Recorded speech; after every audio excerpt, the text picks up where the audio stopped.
issue and let them know that this is happening.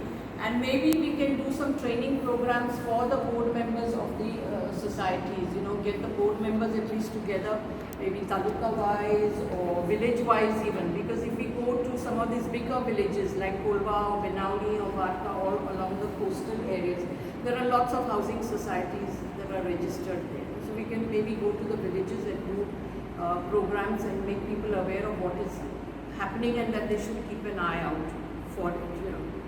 We have also found out that there are not a lot of tenant verifications being done. We read in the newspapers when people are caught for trafficking, the pimps or whoever they are living there, or even the girls who are staying in the apartment, their tenant verification is not done. So nobody is aware of who they are or where they have come from or things like that. And this tenant verification is a good example of what is happened in this today's papers about this case in Kepe. This girl has been brought from Assam, and I'm sure the tenant verification and things have not been done with her. And that is a classic case of trafficking of a woman. Want to say also that the municipal councils, because when we petitioned the governments about these websites, we had written to all the municipal councils to say that they should take some action, from themselves. They could also take resolutions that write to the government to support our demand to shut down these websites. But we did not get very much cooperation from the councillors itself. The chief officers were all very ready to do it. They recommended to the councillors that they should pass this resolution, but it never happened, because the councillors were not ready to pass the resolution.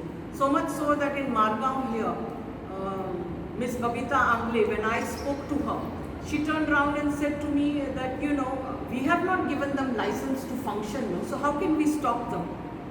Which is a ridiculous statement, because who's going to give a license to run a sexual activity?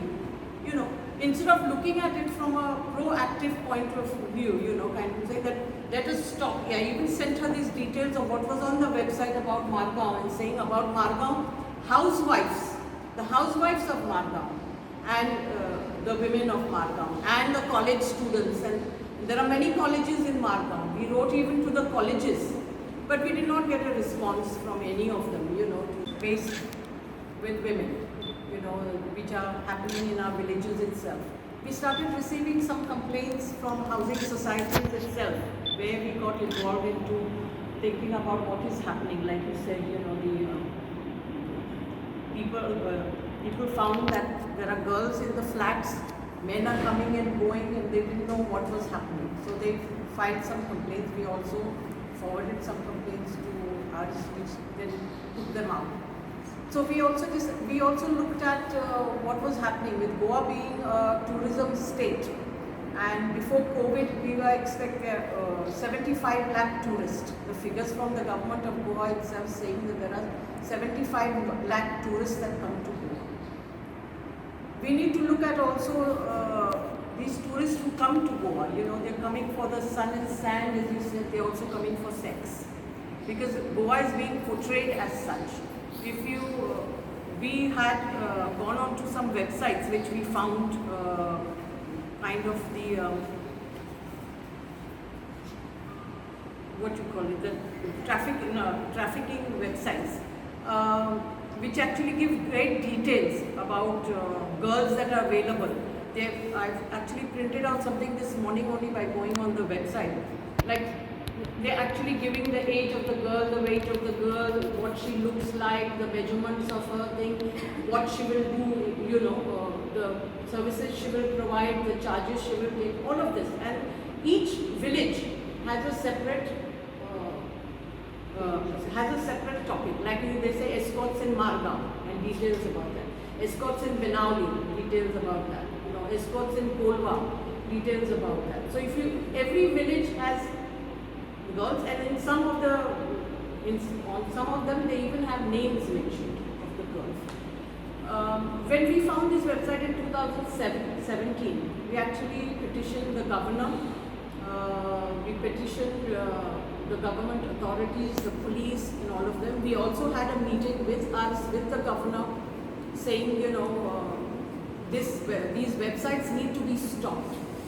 But we did not get very good cooperation either from the DGP or from the authorities. The governor was trying to kind of like push, you know, to say we need to stop these websites, and they kept saying no. When we tell them to stop the websites, the people in Delhi kind of laugh at us.